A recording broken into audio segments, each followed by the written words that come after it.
మచిలీపట్నం రైతు బజార్ బయట పరదాల మాటున పక్కాగా అక్రమ నిర్మాణం ప్రస్తుతం నగరంలో చర్చనీయాంశంగా మారింది.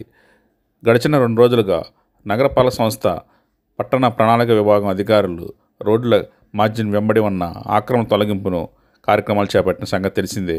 ఇదే క్రమంలో రైతు బజార్ ఎదుట ఉన్న అక్రమ నిర్మాణాలను తొలగించాలని ఆయా దుకాణాల యజమానులకు తెలియజేశారు.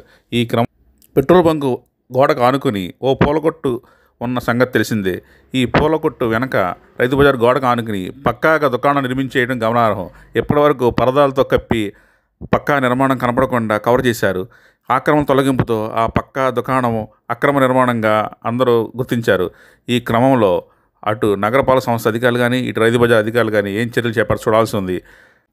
నడి రోడ్డు మీద ఆ స్థాయిలో దుకాణం నిర్మిస్తుండగా అటు రైతు బజార్ అధికారులు కానీ ఇటు నగరపాలిక ప్రణాళిక విభాగం అధికారులు కానీ పట్టించుకుపోవటం గమనార్హం.